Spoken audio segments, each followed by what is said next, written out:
I believe that civil society organizations all have the intention of supporting the OGP because they see that it does create change in people's lives if implemented properly. Thank you so much, Natalia. Our next speaker is Honourable Peter Dunn, the Minister of Internal Affairs in New Zealand. Minister Dunn has been an MP since 1984. He was Minister of Revenue and Associate Minister of Health from 2005 to 2013, and also Associate Minister of Conservation between 2011 and 2013. He has been appointed Minister of Internal Affairs, Associate Minister of Health, and Associate Minister of Conservation since January 2014. Minister Dunn has also, I assume in your spare time, written 2 books, A Home is Where the Heart Is, published in 2002, and In the Center of Things, published in 2005. Welcome, Minister Dunn.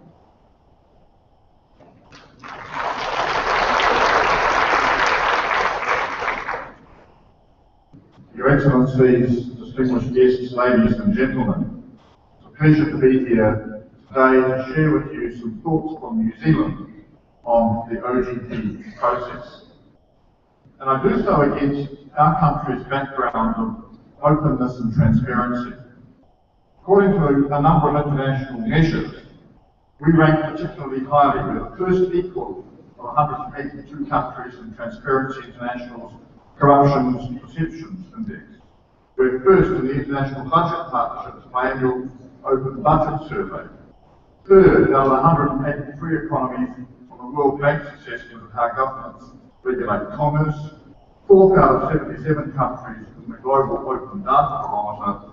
And first out of 132 countries on the Social Progress Index. Our country's democratic system of government really encourages New Zealanders to participate in decision making through a range of formal and informal mechanisms, including government discussion papers on public policy proposals on which submissions are invited, public forums, interest group representations, parliamentary select committee processes, free and informal access to members of parliament and their particular electorates, referenda, gathering feedback on local government proposals, or using online surveys to gather feedback from those who are involved or who receive better public services.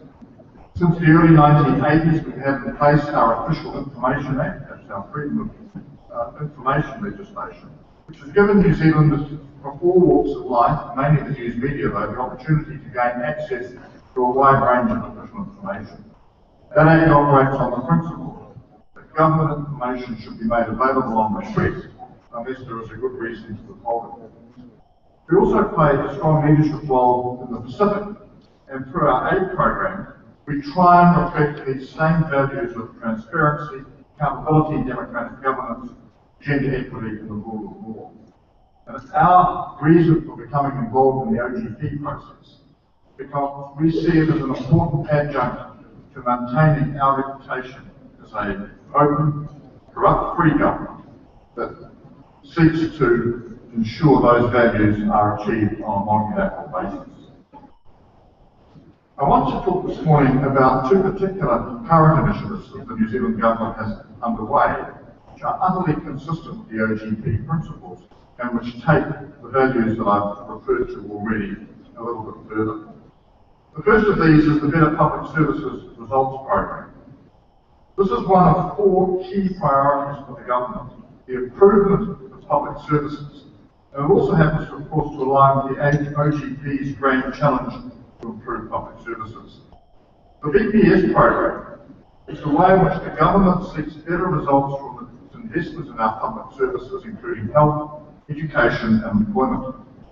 Our Prime Minister has set 10 results that the government wants the public service to achieve over the next 5 years. These results come within 5 themes: reducing long-term,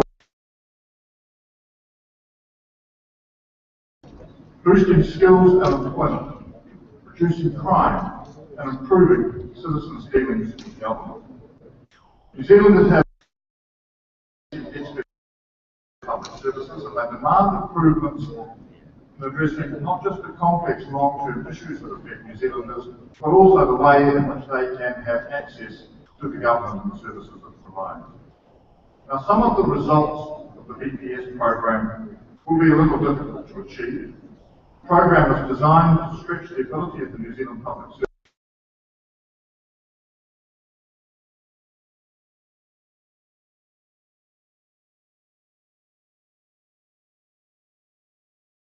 agencies have to change the way they work. They need to develop new business models, work more closely with others, and harness new technologies in order to meet the emerging challenges. So collaboration becomes a key to success. So too does tapping into the expertise and resource outside our public service to achieve those results. The result areas that I referred to are chosen for their importance to New Zealanders, but they're also designed to strengthen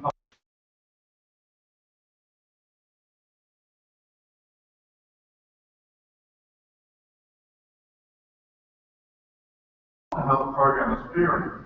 The government holds the public service to account for reporting progress on the achievement of those goals through a 6-monthly reporting process. And those results are then published widely on the State Services Commission's website, along with particular case studies and videos to accompany the progress reporting, so that people can see what is happening. And that is a real commitment to greater transparency. And also means that the public are able to then provide feedback on what they see occurring and whether in fact moving in the directions that they want and the changes that they might require. It helps too our chief executives of our public service departments and our ministers to focus their agencies' resources and activities on issues that directly reflect the VPS goals and the way in which they are being delivered to New Zealanders. That program is now in its 2nd year of implementation, and it's making good progress. And what we're seeing is our public service constantly challenged to find new ways of delivering better services. And those improvements, although it's a little bit too early to be definitive, are certainly occurring. For instance, our public service is engaged much more with communities that it serves. That includes involving customers in service design. It's more effectively using data for target interventions.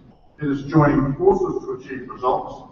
And it's shifting funding across traditional boundaries to change the way that services are delivered. One of our targets is reducing crime by 15% by 2017.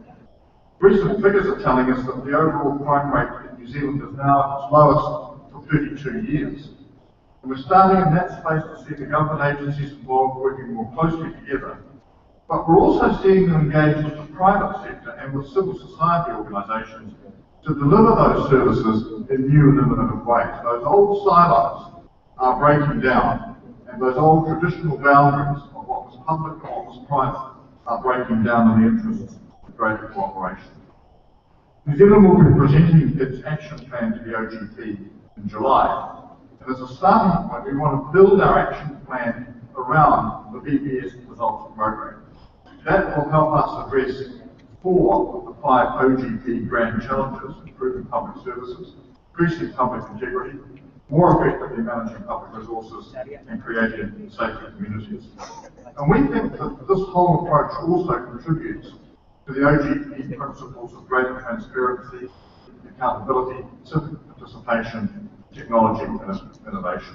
And we'll be working very closely as we move forward with civil society to build on the successes to date and to address our weaknesses. While we're satisfied with the progress we're making so far, we know we have a long way to go. We certainly embrace the principles and the objectives of the OGP because they're consistent with our own long-term approach of openness and transparency. But we are determined to carry on. The journey will be difficult, and we look forward, therefore, to the wider engagement with those OGP partners, working with you, learning from you, sharing our experiences, and building not just a better society in New Zealand, but contributing to a better society and future for peoples of the countries that participate in the OGP as a consequence. Thank you for the opportunity to address you this morning.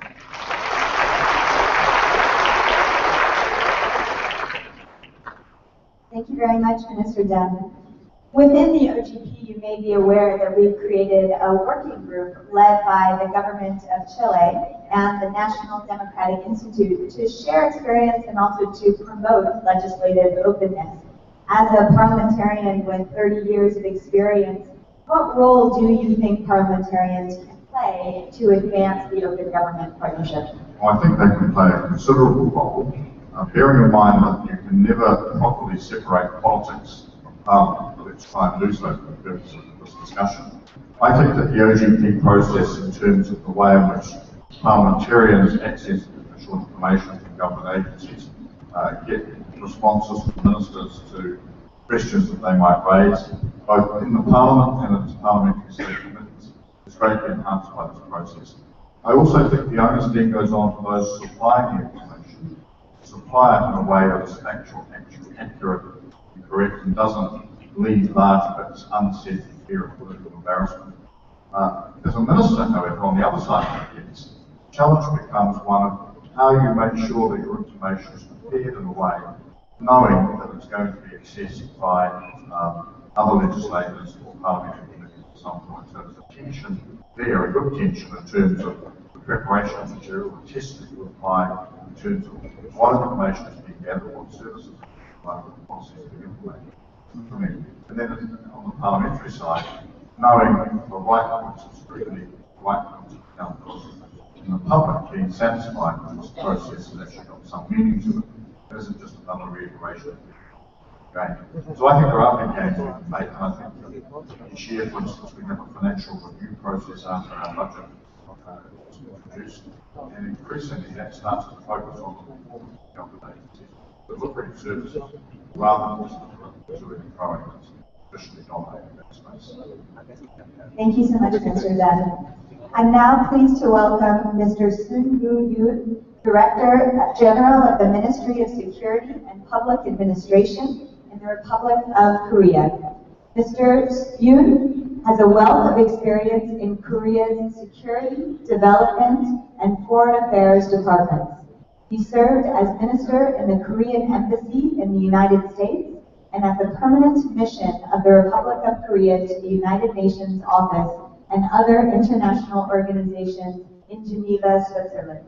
He has received 2 commendations from both the Minister and President in 2000 and 2008 and holds a master's degree from the University of Pennsylvania. Please welcome Mr. Yu.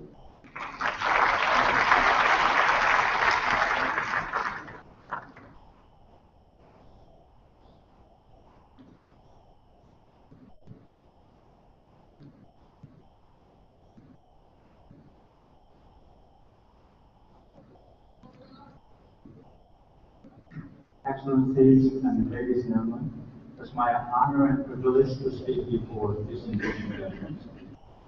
Let me also echo previous speakers in commending the Indonesian government effort to organize this important event. And I'd like to thank the Indonesian government for inviting us at this important gathering. Due to time constraints, let me offer my conclusion first. Korean government strongly supports the open government initiative, and my government response to the demand for open government is to vigorously pursue a new paradigm for a government operation, which is called Government 3.0. I will share with you the basic idea of Government 3.0 at the later stage. Why did we join the OGP? And what are the driving forces to join the OGP?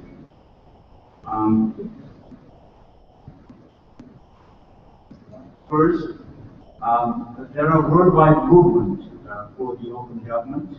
I believe that we are able to pull our collective wisdom to promote open government through this constructive joint effort. And second, public demand for a government transparency is steadily growing. Since this inauguration last year, President Park Geun-hye administration has been pursuing Government 3.0 as a key national agenda. Third, the number of complex social issues which cannot be resolved solely by the government, is on the rise. We cannot find sustainable solutions without productive private and public partnerships. So what benefit can we get by joining the OGP? I believe three things are noteworthy. First, the OGP is a platform to exchange ideas and promote cooperation in public service to promote open government. Second, National Action Plan is a faithful implementation, will serve as a critical tool to enhance open government. And third, each and every OGP partners are encouraged to boost the private and civil sectors' participation toward this end.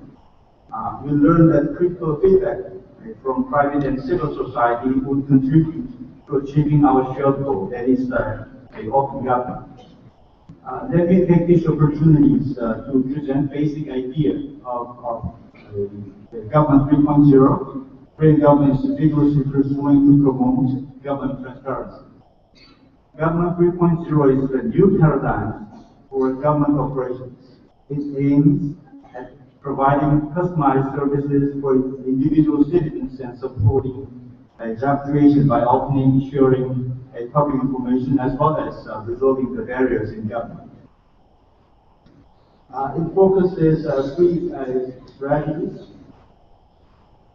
transparent and competent and finally service-oriented government. Especially when it comes to transparent government, we adopted the three key action plans. By empowering people's right to know the information disclosed and enhancing the private sector's use of public data, finally, and lastly, strengthening public-private partnerships. And also, we are pursuing competent government and service-oriented government as a key goal of this endeavor. We started to announce the list of to be disclosed information by providing the list of information that has a bigger impact on people's lives in advance. And also, we disclosed original documents before being requested. Now, original documents signed by a Director General level and higher, Director Generals and higher were disclosed automatically. And also, we disclosed wide range of quality information. Typically, we provided open data with a big impact on society. 223 mobile applications were developed each month on average up to now.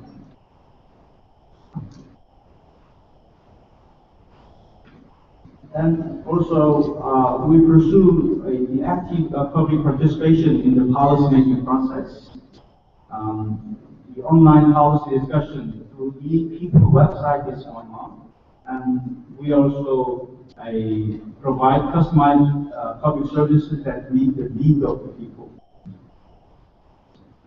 By doing so, we're trying to make policymakers to be held more accountable, and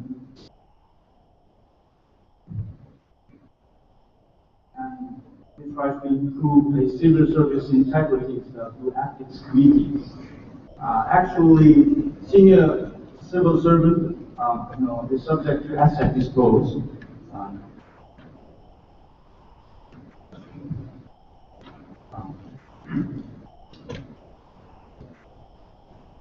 How to achieve this goal?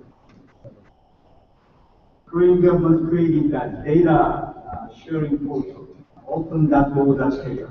It is one-stop platform where information from every government agencies at different levels is uploaded.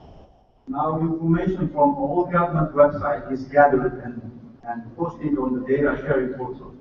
So citizens do not have to go through a hassle to visit each individual website. And also, it announces the list, again, of to be disclosed information, disclosed original document before being requested.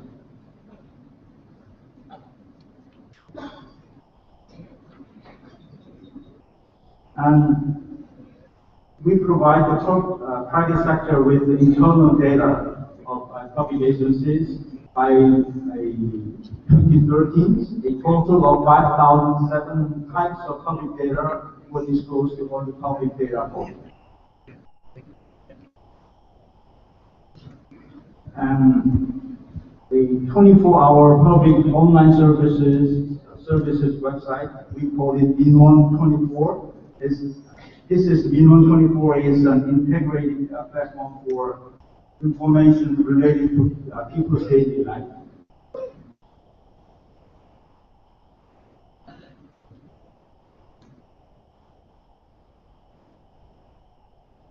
I believe that in order to provide improved public services,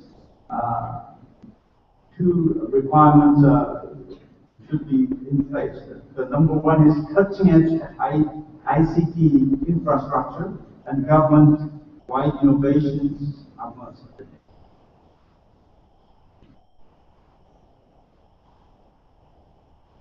So through this process, we learn the unwavering commitment from the highest authority is necessary to pursue an open government, and also world number one e-government. Korea ranked number one in the United Nations e-government survey in 2010 and 2012 for 2 consecutive terms. So a world number one e-government status is really helpful to achieve our a solid and institutional foundation. We managed to successfully enact the Public Information Act, Public Data Act, Electronic Government Act. Fourthly, a governance system for private public academic partnership is also necessary. We mobilized Open Data Strategy Council and Advisory Group for Government 3.0 successfully. And also, we need to make a public servant friendly to this effort. Now, it is quite fortunate to see that public servant in Korea, public servant awareness on open government is increasing, steadily increasing. So let me share with you the things done differently. The used car, firstly, used car web portal, ecar.go.kr, and smartphone application provide comprehensive vehicle history reports on used cars, including repair history and insurance, etc. So by doing so, we can make a reliable and transparent used car market. This is second example. The mobile app MediLetter is to provide information about 58,000 hospitals. Mobile app was developed thanks to a hospital information disclosed by the Health Insurance and Review and Assessment Services. Now it also contributed to creating new jobs and also creating added values. This is a good example to be shared with you. Thank you.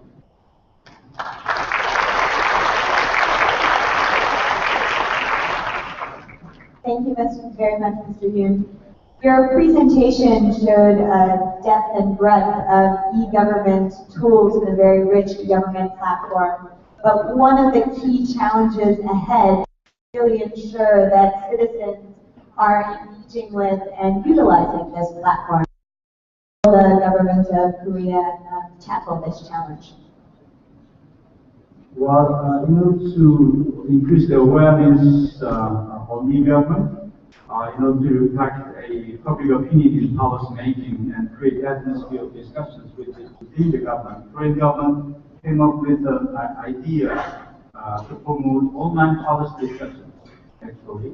for private and public collaboration in September 2013. In addition, in order to raise the public awareness of online policy discussion, the e-government website, epeople.go.kr, I might be wrong, but online portal for policy discussion has hosted a policy discussion on the web in collaboration with a Korean web portal down on social issues of high public interest, such as food security and something like that. And also, these days, the Korean government and private entities also have used the latest information technology, such as mobile platforms, to provide a variety of services. To give one good example, clients can use their smartphones to get timing information and guidelines for national parties. Thank you so much, Mr. Yoon. And in the interest of time, I would ask that our remaining speakers kindly limit their remarks to 5 minutes. Again, apologies. I know we could speak for hours on these topics, but I really appreciate your help with the time. I'm now pleased to welcome Mr. Gan Buyana. He's the advisor of the Prime Minister and the Cabinet Secretariat of the Government of Mongolia. Mr. Buyana is a former professor of theory at the National University of Mongolia School of Law. He has held positions as the advisor to the Mongolia of the Democratic Party. He holds a PhD in law from the University of Mongolia. Welcome, Mr. Buyana. Thank you.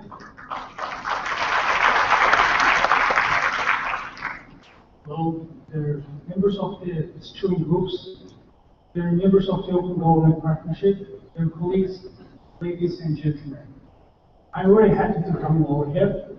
So our team is prepared some videos. That's a short video, 10 minutes, to show you, would like to show you, that is how the Mongolian implementing the focus of the OGP in Mongolia. Please play. The Mongolian government is taking significant steps as part of its commitment to the Open Government Partnership. The government is increasing civic engagement, improving public services, and introducing more transparency in public administration. The government's first step was to reopen the State House to the public in August 2012. Since then, the Parliament has established the Standing Committee on Petitions, which facilitates public hearings to resolve citizens' concerns. Today, it is easier than ever for Mongolians to participate in their government. The new 1111 centres enable citizens to interact directly with government by providing feedback about government activities, asking questions, or raising concerns over the phone, through the postal service, or in person. 230 government service e-machines are being installed around the country, bringing streamlined services to the people. Using an e-ID, citizens can receive their proof of residency, pay electricity bills, and receive 6 types of civil registration documents, such as income tax statements. Citizens can also send feedback and requests to the government.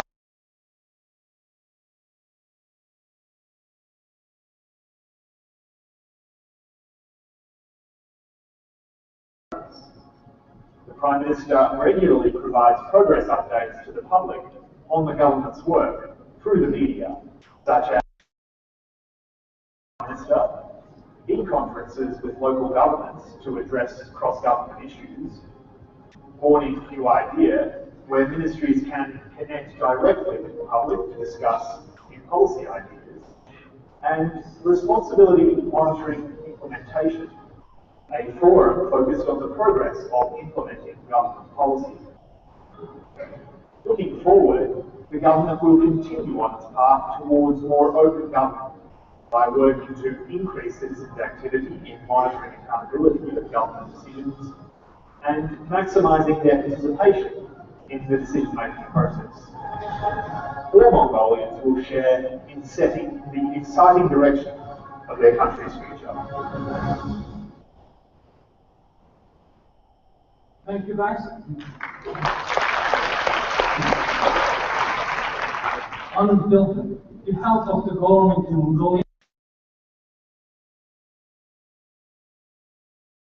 the government of the Indonesian, for the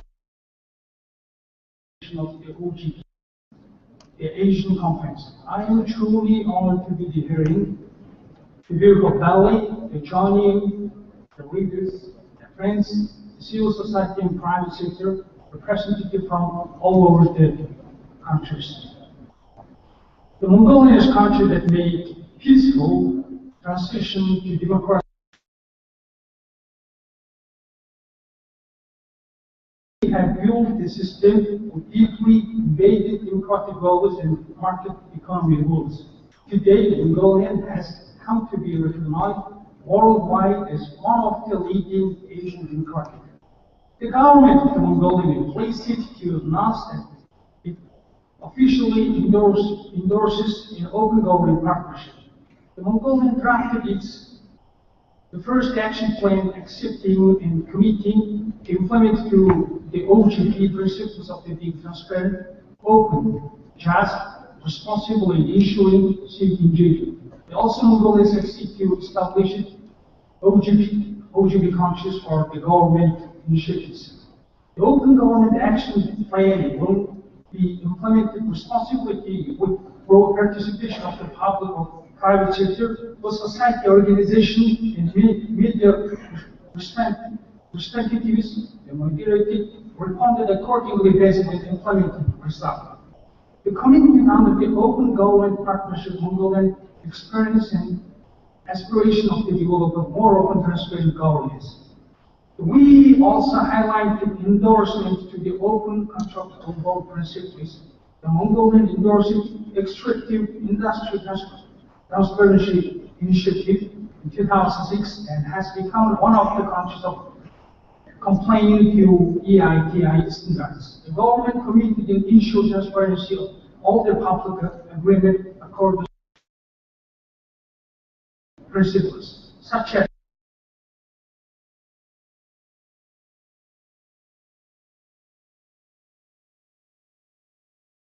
reducing corruption. Under their objectives, the Mongolian committed to strengthen its information transparency and information access, right law enforcement, improving transparency budgeting system, increase quality of the public service, and pursue fair, accountable policies. The government of Mongolia will commit to support civic engagement students through the extensive collaboration of the civil society organization when developing draft law and amending and administration rules. The Mongolian government committed extended current system of the public feedbacking will develop integrated government. Also, we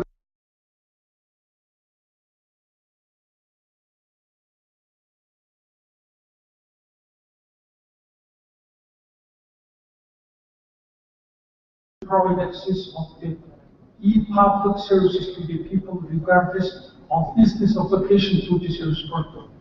I am a pleasure to assure that our country is looking forward, advised, and open government partnership initiatives through the successful implementation of above mentioned commitments and also participation in other activities in the context of the open contract partnership.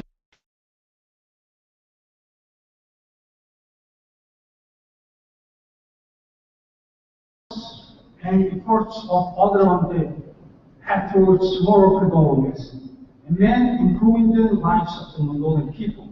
Thank you.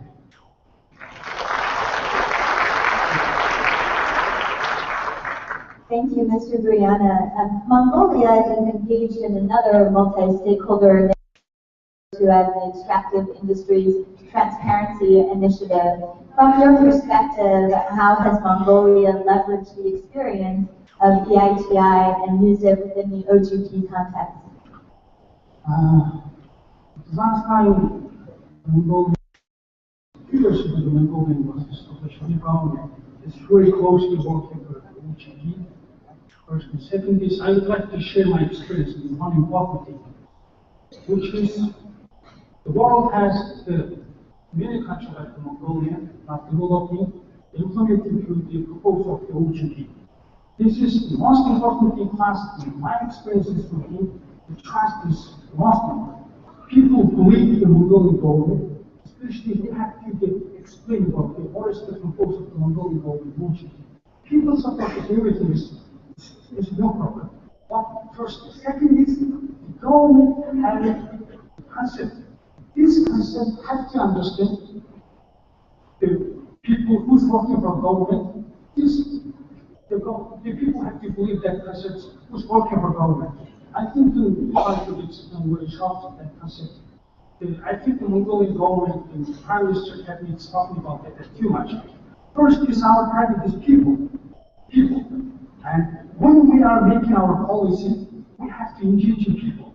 If you engage in people, that policy can lead. If you can engage in people, the trust will become us, first. Second is, we have to implement that policy. When we are implementing that policy, we need a transparency. That's very good. And third is that if we can make a transparency, the workers is decreasing. The last thing is outcomes. Policy implement outcomes. The outcomes is, if we would like to indicate our outcomes, we have to find two reporting. Every day, every month, year. If we can report that, the responsibility is very good. This is what we did. But now we are focusing on Mongolian government authorities. First is public financing document. Establish a government procurement agency as developing online tendering platform. This year is 29%.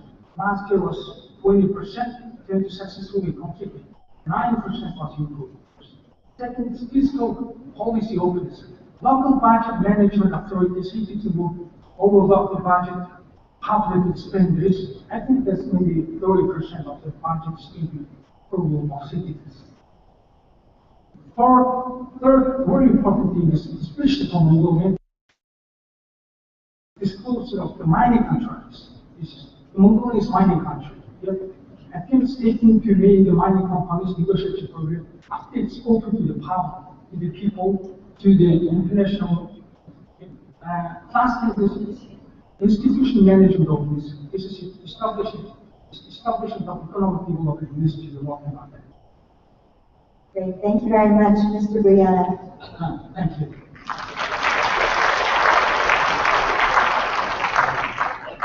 Our last speaker is Ms. Malu Mangahas, Executive Director of the Philippine Center for Investigative Journalism. Under her term, PCIJ became active in the initiatives for the Millennium Development Goals, the ratification of the Freedom of Information Act, and reforms in the judiciary. PCIJ also published in-depth reports on election finances of the top presidential candidates. Malu is a veteran of the Philippine journalism, served as a Nyman Fellow at the Harvard University, and has worked for various newspapers and news agencies based in Manila and overseas. She's also worked for radio and television. In 2011, she was named Wiki Pinoy of the Year. In 2013, she was one of 3 Journalist of the Year awardees of the Metro Bank Foundation. Malu was also the country researcher for the Philippines of the Independent Reporting Mechanism of the Open Government Partnership. Welcome, Malu. Thank you, Sunita. Excellencies, ladies and gentlemen, friends, magandang umaga po sa inyong lahat. That is good morning from the Philippines. I served as a country researcher for the Philippines of the OGP Independent Reporting Mechanism, or IRM. Just for background, the IRM is a tool of the OGP to assess and discern the objective facts about the work by government and civil society, from development to implementation of OGP country action plans.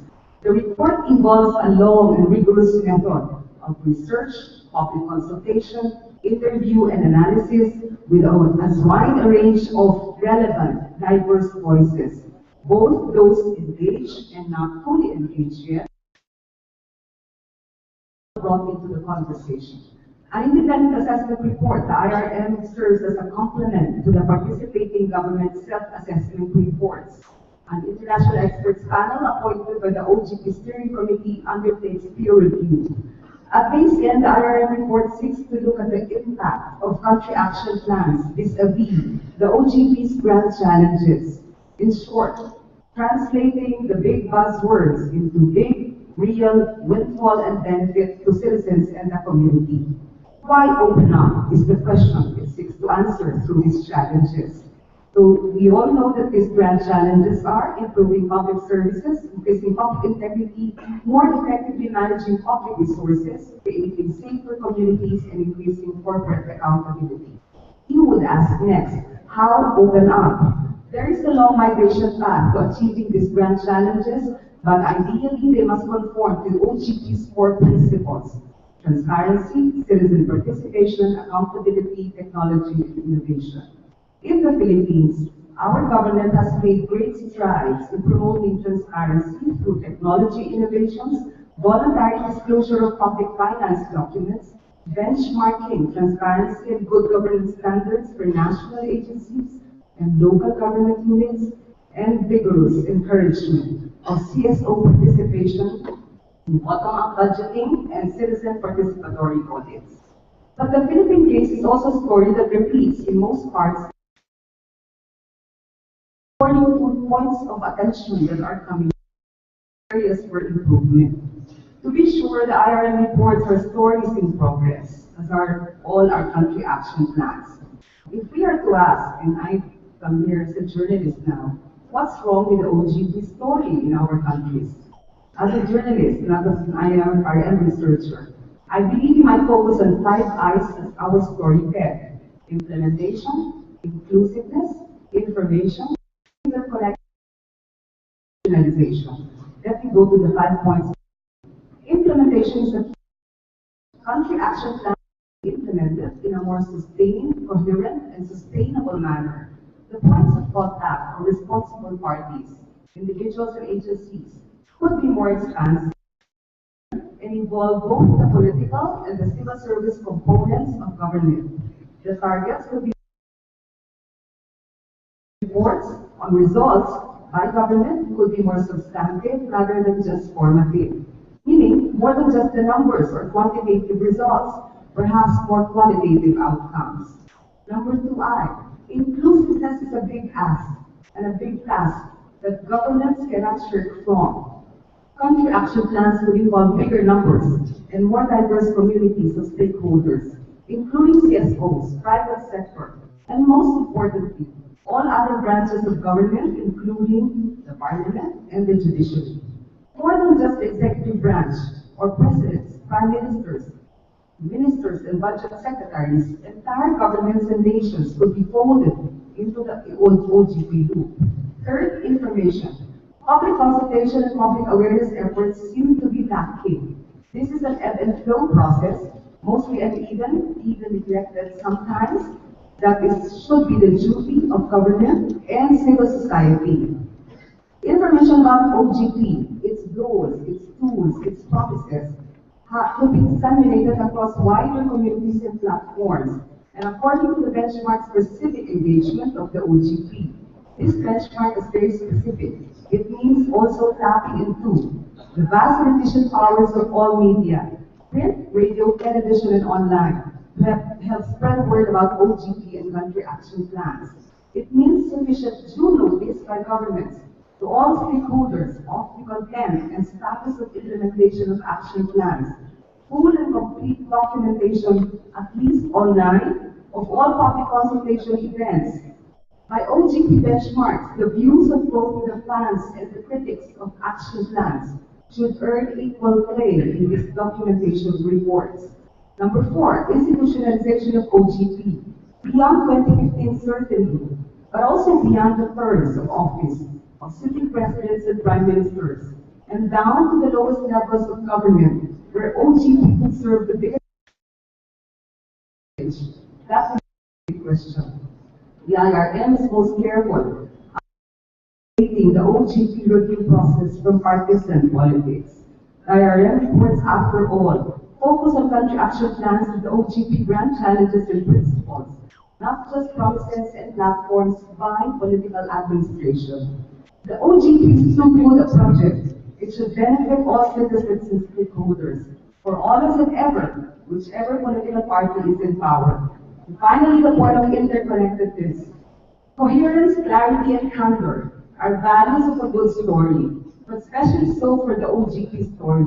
To a number of the great CSOs of the Philippines, for example, transparency is a good value, but accountability is a better value. Transparency that's supply-driven or done by governments voluntarily is commendable, but Freedom of Information Act or demand-side rights-based transparency is fantastic. Open data does not exactly translate to open government. They are complementary, but not synonymous concepts. Open data involves data in formats spoken for, but cannot substitute for the passage of an FOI law or for open government. Open data is also about platforms that could be accessible to citizens. But open government is a value that will benefit all citizens beyond online, but more importantly, offline. OGP is a project beyond or above politics. The governments must open up, even when it hurts political parties and politicians.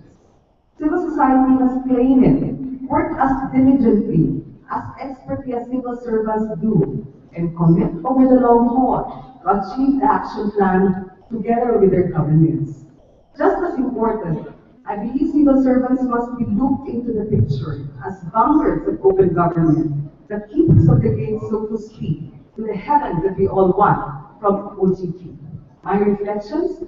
As a journalist, it's not yet crystal to me. What is the future of the OGP? What is the story about? What are its past and future days? And why should people care about OGP? And by the time those who enrolled their countries in the OGP roster have quit or stepped down or ended their tenure, the big ask for us is, what happens next to OGP? When do we stop talking about the promises of OGP and start talking about it as a real, concrete, living, breathing thing in our lifetime, if not at least for our children? At this end, it's the people who will tell us in their hearts and minds that they really, truly believe that we have achieved open government. That tells us, Excellencies and friends, that we should all be in on this project from start to finish. We must, all of us, in government and civil society, write the story of the OGP together. Maraming salamat po sa inyo lahat. Thank you very much.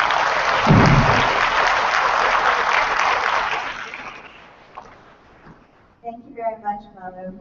As you mentioned, you have the very unique experience of being a researcher for the independent reporting mechanism in the Philippines and also having a very deep knowledge of media. From your perspective, how can OGP best engage with the media? And in particular, is there a role for the media in promoting the independent reporting mechanism report? I think the problem is that all good plans begin somehow from top. They are disseminated rather slowly to the bottom and to the ground. The media in the Philippines, and I think the media, I work with the Southeast Asian Press Alliance, that includes my colleagues from Indonesia, the Philippines, Malaysia, and Thailand. I think there's still a lot of public awareness efforts by governments among journalists. The media is a very good platform for accelerating public awareness of the OGP, but perhaps we should bring them in on this conversation. Great, thank you so much. For the rest of you, I hope that you will have some time to be able to leave this conference room and enjoy one of the many thousands of temples across beautiful Bali. And as you do, you may see some images depicted of what is referred to as the Hindu Trinity. It is Brahma, the creator, Vishnu, the preserver and protector, and Shiva, the destroyer. And I submit to you, as governments who are participating in OGP and considering participation, that we really should find religion. We should translate these principles to our engagement in OGP. What do I mean by that? I mean that we should destroy these old notions and concepts of a strict division between civil society and government and one that is purely oppositional. I mean that we should preserve and protect the space for civic engagement, which will build trust and build confidence in governments. And I believe that we should create new ways of engaging with citizens. We should create innovative approaches to open government. And more than that, we should create a new society where open government is not just an experiment, but it is in fact the new norm. Please join me in thanking our panelists for being the creators, destroyers, and protectors that they are.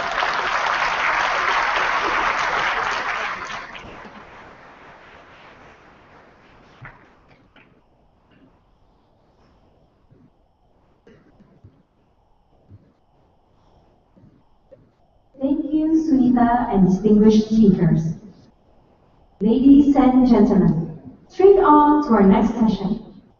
We are pleased to invite to the stage the Right Honorable Francis Wong, Ms. Aruna Roy, His Excellency Riming Pato, Ms. Nuea Zenuel, His Excellency Ahsan Iqbal, and Mr. Wicaksono Sarosa. The floor is yours.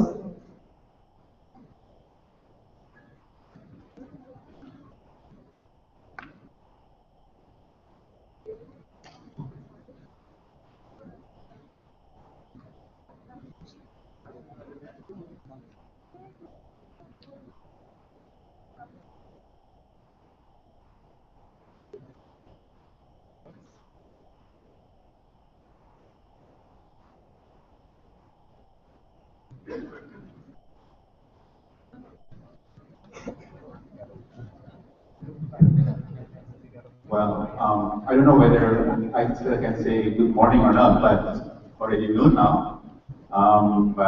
Good day, everybody. Continuing the discussions that we had in the first session, first plenary session, we are now entering the second plenary session, also with our distinguished panelists here.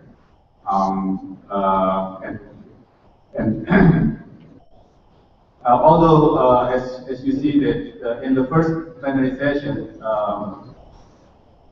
we have representatives from OGP member countries. Now we have here voices and perspective from representatives from countries that not have been a member of the OGP. But certainly we all are agreed that the tenets of open government, participation, accountable government, and all those things that we have discussed this morning are something that we should pursue. And of course, they are not easy, as the speakers earlier said, and they are challenges that we need to learn and to take.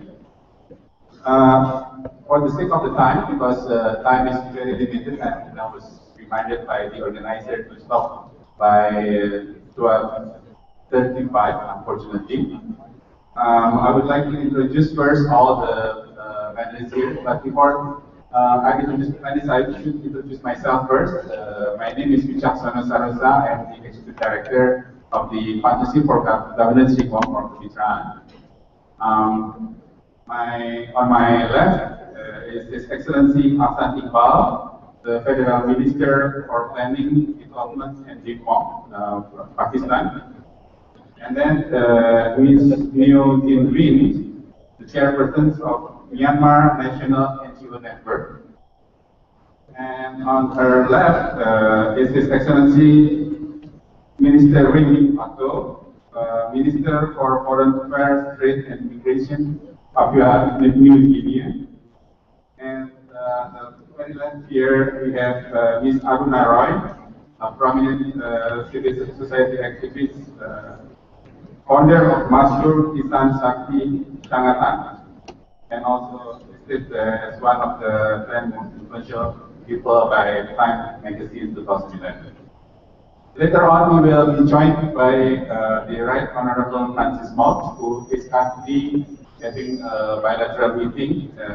He is a minister for the Cabinet Office and Paymaster General from the United Kingdom. So without further ado, I would like to invite Minister Iqbal to present your statement.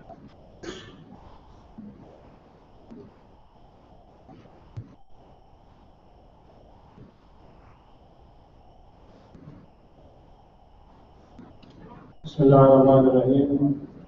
My dear fellow panelists, Excellencies, ladies and gentlemen. There is a 5-minute time bar, and I'm a politician. So it is a very difficult challenge, but I promise you to finish my talk in 5 minutes, no matter how long it takes. First of all, thank you to the organizers for the kind invitation which was sent to our Prime Minister to attend Open Government Partnership Conference, though he himself wanted to attend, but his other engagements did not permit him, and he asked me to represent Pakistan on his behalf in this very important event. The theme of this year's conference, Unlocking Innovation, Openness, Impetus for Greater Citizen Engagement, is very close to the charter of our government. We live in an age of unprecedented change, an age of information revolution and citizen empowerment. Open government, ladies and gentlemen, is no more a choice. It is the way forward.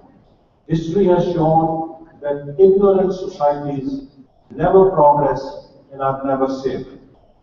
Despite many challenges faced by our country on socio-economic front, we are on the trajectory of recovery, reform and development. Pakistan is a country of 180 million people, located at a geostrategic center which borders 4 engines of growth in Asia, South Asia, China, Central Asia and Middle East.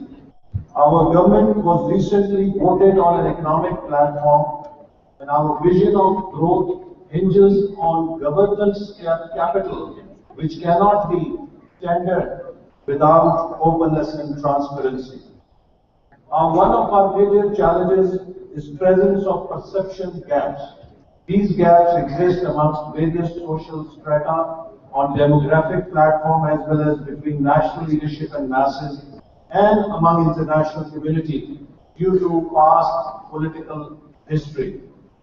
The communication gap between the national leaders and masses often leads to poor engagement among different stakeholders in national decision making. Therefore, our government is particularly focused on creating opportunities of engagement and collaboration to create consensus on all national key issues like peace and security and economic planning. And Prime Minister himself chairs conferences of all political leaders, including opposition and stakeholders, and we have created consensus on a number of issues of vital national importance. The new Development Communication Initiative has also been launched for greater engagement with citizens on development issues. In Pakistan, recent events have set the stage for the country to move speedily towards open government platform. We had a historic movement for restoration of independent judiciary, and today we have a very strong independent judiciary. The media in Pakistan has assumed great power and to scrutinize public affairs, and there is a growing civil society role in the society which shapes politics and governance to be more open and participatory. Therefore, openness, transparency, accountability are the cardinal principles for our government. In 1 year, Pakistan has improved, ranking by 12 positions on Transparency International Corruption Perception Index due to transparency introduced by the present government. In order to gain optimum level of openness, transparency and accountability and a better level of engagement with public, my ministry in particular and our government in general has taken many initiatives in recent past. Our Open and Big Data initiative is part of this strategy. The aim is to leverage our ministry's data richness to ensure input from all possible stakeholders Based on our open data initiative, we are making more public sector data related to the development portfolio freely available to general public. This represents part of available data which is mostly produced by the government itself, and I look forward to learning from the experiences of other governments in open data. In addition to ensuring seamless access to public data, our big data initiative is targeted at quantification of the feedback provided by general public regarding key policy and development initiatives of the government. The objective of these efforts is to create ownership of the masses, collect nectar from local common wisdom, benefit from international best practices, solicit solution of the problems from the concerned stakeholders, and take the masses on board on all issues. Thus, the information and data is not only shared with masses, rather it is mostly produced by the people. Ladies and gentlemen, it is also very pertinent to announce that a direct manifestation of this new strategic approach for future is our Vision 2025 for the country, which is being developed by my ministry and it is expected to be launched this month. The plan was not developed in the four walls of the government ministries or the secretariats. In national level, 1,000 plus stakeholder consultation was convened, which was guided by the Prime Minister and was attended by the government, opposition, civil society, media, and all economic and political stakeholders. A performance delivery unit is being set up to monitor implementation of Vision 2025 through KPIs. And a network of champions of reforms from citizens is also being formed to act as partners in implementation and also to hold us accountable.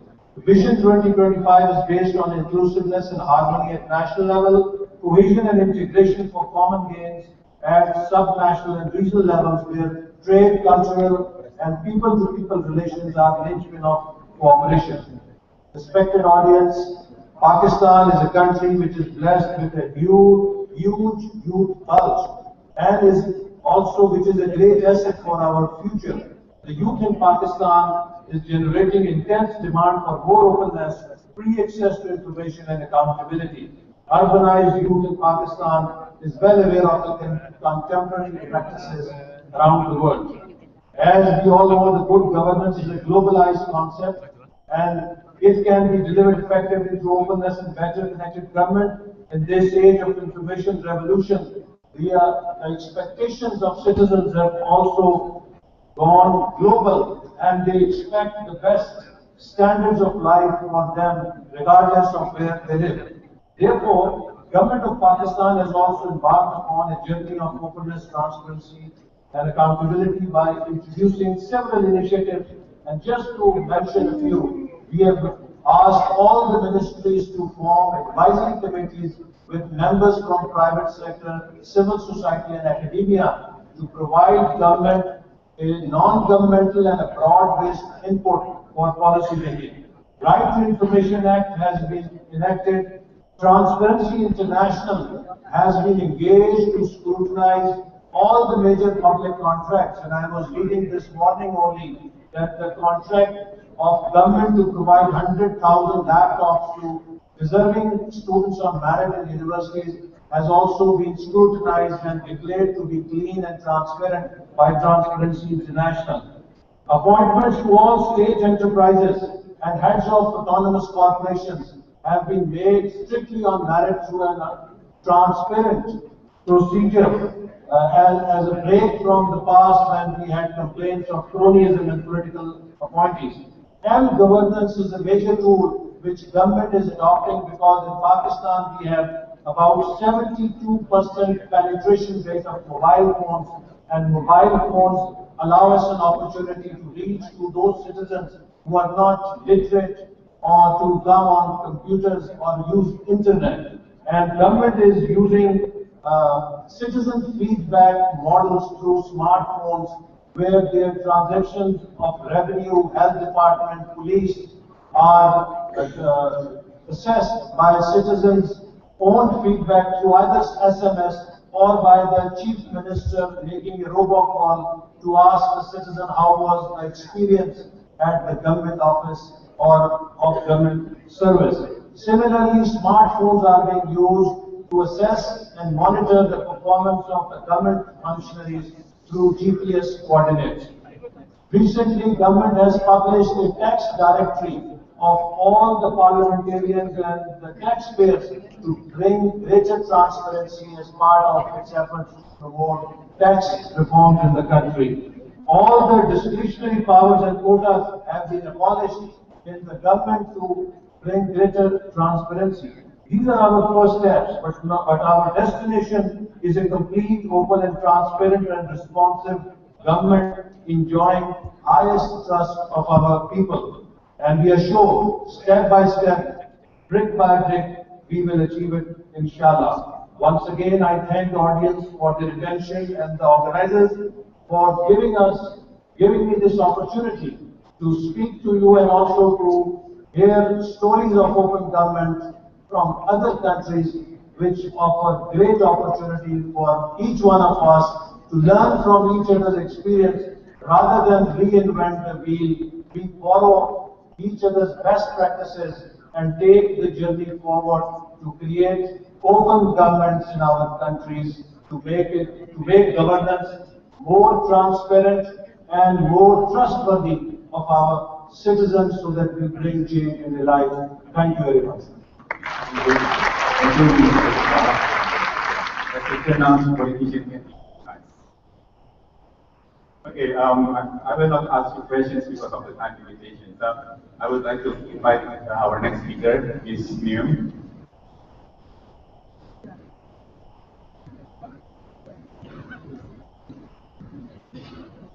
Your Excellency, ladies and gentlemen, I'm happy to be here as a CSO delegate from Myanmar.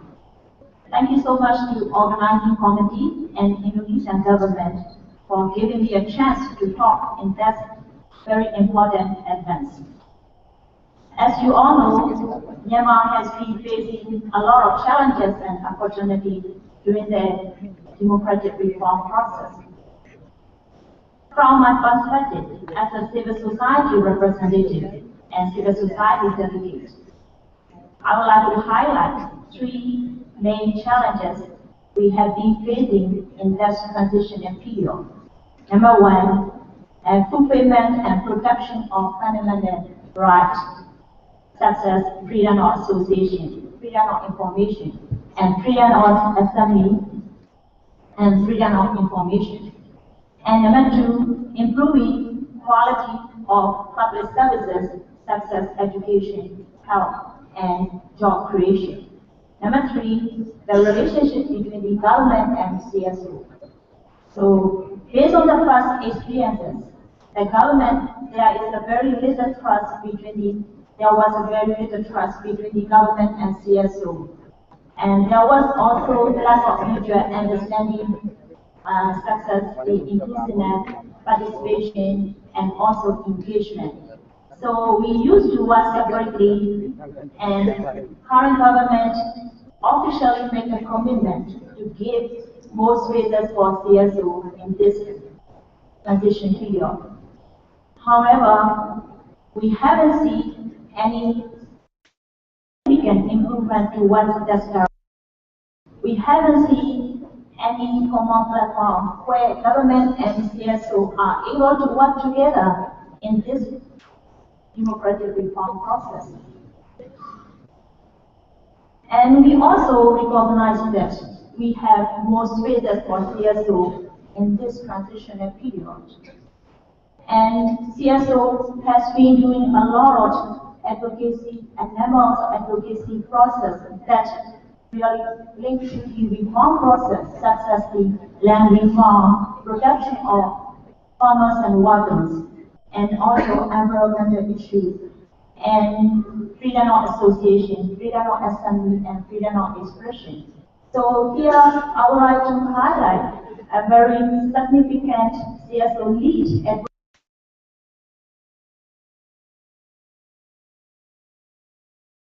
towards the freedom of association.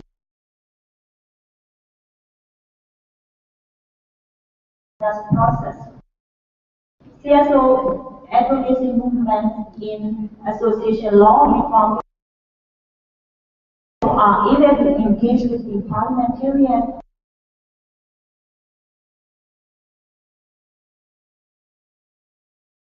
this law reform process. Finally, we CSO movement are able to transform the repressive association with the mandatory requirement for registration to more liberalized association registration law, which require only voluntary registration. So CSO are able to create excellent coordination with the Indonesian community in Indonesian best practice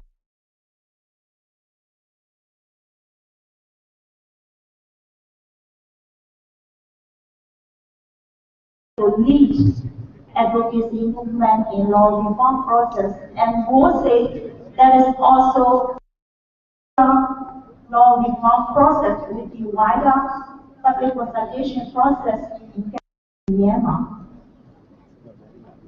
And this law will be finalized in the Union Parliament in the next session. So I would like to conclude my talk with our expectation on OGP. OGP is a very relevant platform, partnership platform for our country in this transitional context. We are expecting that, we are hoping that OGP is able to bring their partnership platform where CSO and government are able to build the trust, relationship, and mutual understanding in order to overcome the challenges I mentioned at the beginning of my speech. And also, as you all know, Myanmar is committed, Myanmar government, our government already committed to become an OGP member in 2016. So as a CSO, we are also willing to support Myanmar government to meet eligibility criteria of OGP. And we are also willing to engage for the preparation or action plan together with the government.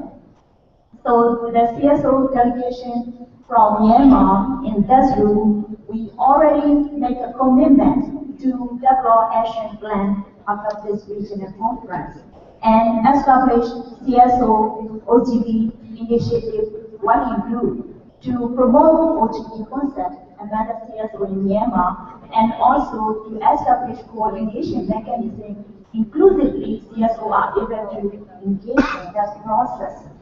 And at the same time, we are also doing the networking with the CSO in region and CSO at the global level to learn their lesson from their engagement with the government.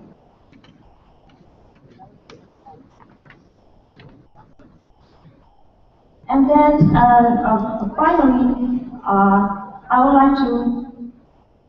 like to share our higher expectation on the OGP. Especially, we all say CSO delegation from Myanmar has the highest expectation from the OGP.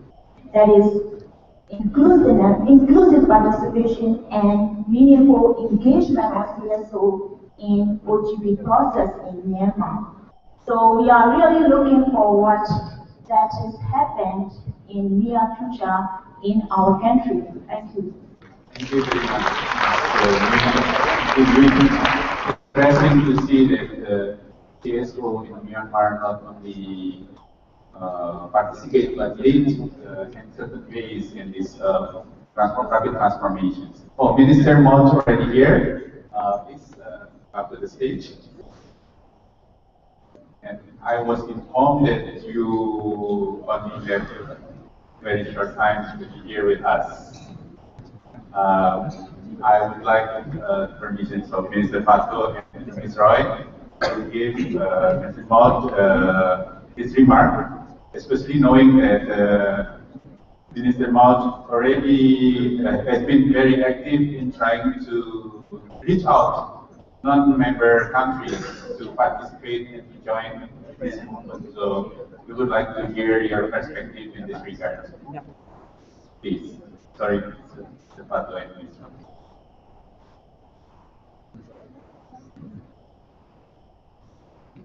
Thank you very much indeed for indulging me in this way. Thank you to my fellow ministers for allowing me to intervene in this way. It's a great pleasure for the first Asia Pacific Regional Conference in Bali. And what's so fantastic about the Open Government Partnership is the amount of energy and momentum there is behind this. It seems extraordinary that it is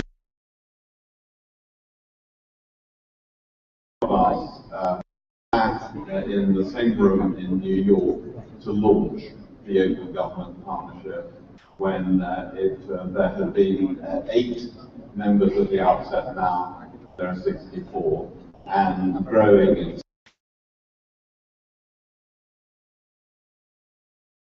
This unique partnership between governments, and I would go further and say between reformers in government and civil society, forming a common phalanx to drive through the reforms needed, is as strong as it's ever been and growing fast and effectively.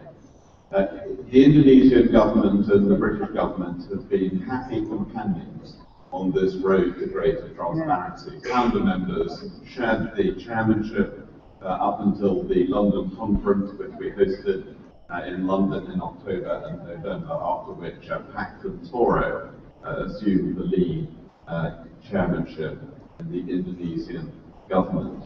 And Paxton Toro, absolute joy to work with and this enormous team in the Indonesian government that you pulled off this terrific event here today. When we launched the partnership 2.5 years ago, I it was an idea whose time has come. Asia Pacific is an absolutely central motor of today's global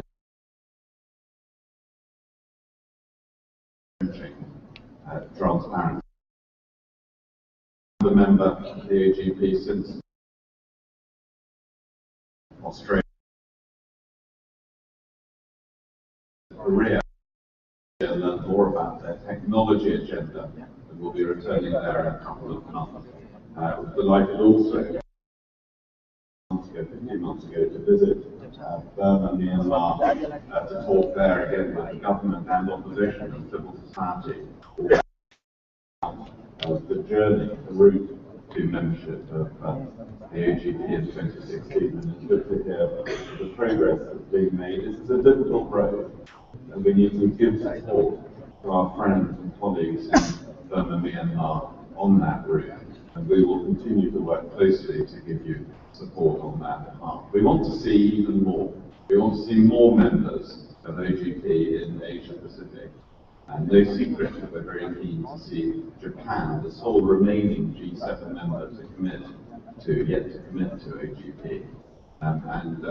Delighted when Prime Minister Abe was in London last week, I raised this issue with him. We're working very closely, as I know your government in Indonesia is with the government. And delighted that he said, Prime Minister Abe said publicly that they are speeding up their consideration of this issue, so we hope that will move quickly now. There are so many transformative initiatives already going on here. It was exciting that at the London summit, the citizen participatory audit project in the Philippines was a deserved winner of the Bright Spot Award in London last year. And what this does, when we get together and compare notes on transparency, what we learn from each other is enormous, that there is no one-size-fits-all, there's no absolute standard, a final destination This is a journey for every single government, whatever stage they are on the journey towards greater transparency, whatever their level of economic development or political development, it's a journey, and it's the direction of travel that matters. And it means different things to different countries at different times, and we can come together to support each other and learn from one another, and learn hugely from the involvement of civil society. What works, what doesn't work. And this is a make or break moment. So much has been achieved in these 2.5 years. It's crunch time. And we have now to focus even more intensively on the concrete action to deliver these ambitious commitments. For us in Europe and in Britain, the driving imperative has been austerity, the need to reduce overwhelmingly large budget deficits. We know that there are 3 particular benefits that we see from openness. First is accountability, improving accountability and building trust. Data belongs to the citizens, not to the state, and people should be able to see what we're spending their money on and how government works. Getting information out of government shouldn't be like pulling teeth. So we've moved from pull to push data out.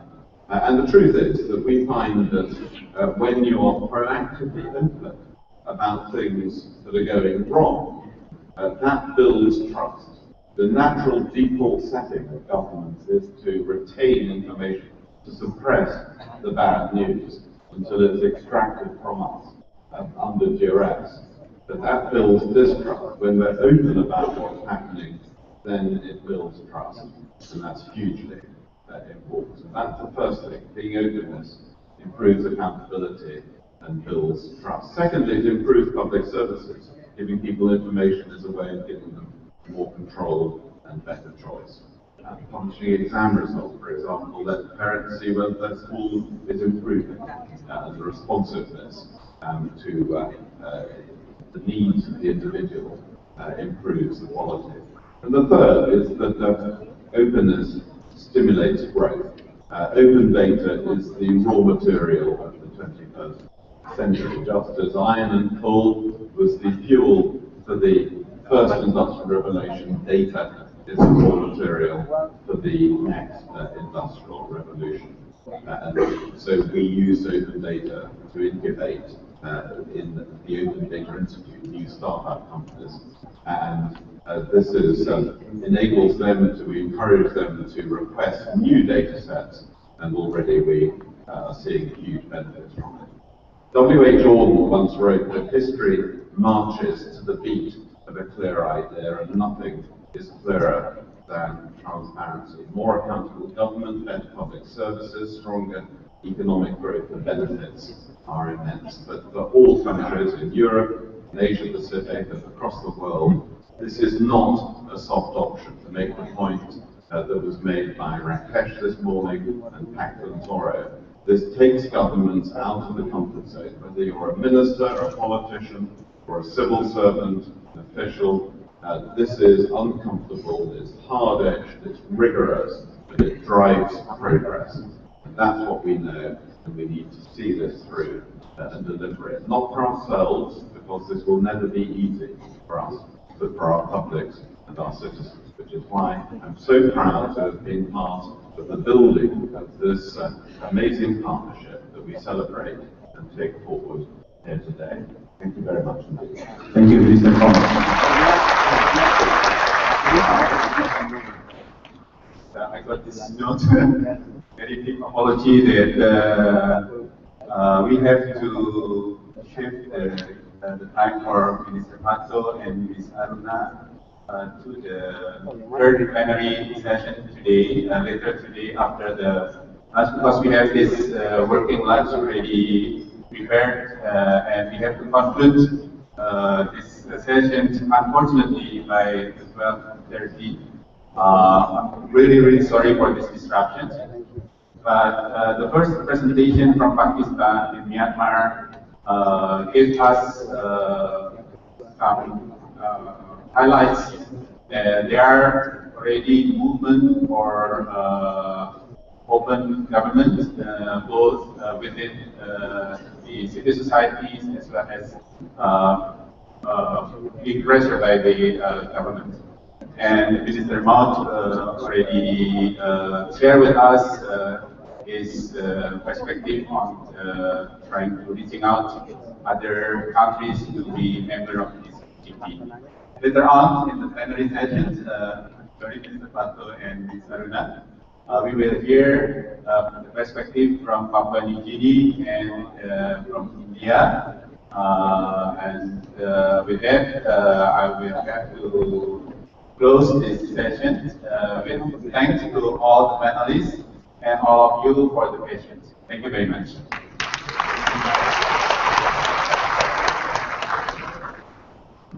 Thank you, Pak Richard Sarosa and distinguished speakers. Ladies and gentlemen, we would like to invite the guests of the VVIP luncheon to proceed to Nusa Dua Hall 3. For other delegates, please proceed to Delegate Lunch at Tanjung Benoa BNECC 2.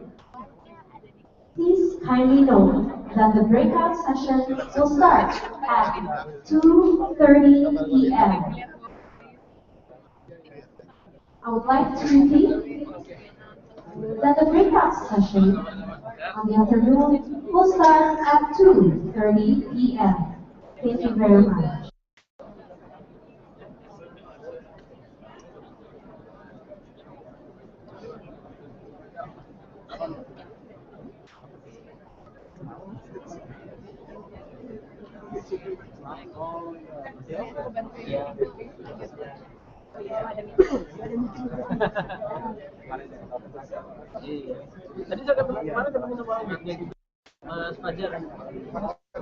Ladies and gentlemen, allow me to repeat the announcement. For the VVIP guest luncheon, please proceed to Nusa Dua Hall 3.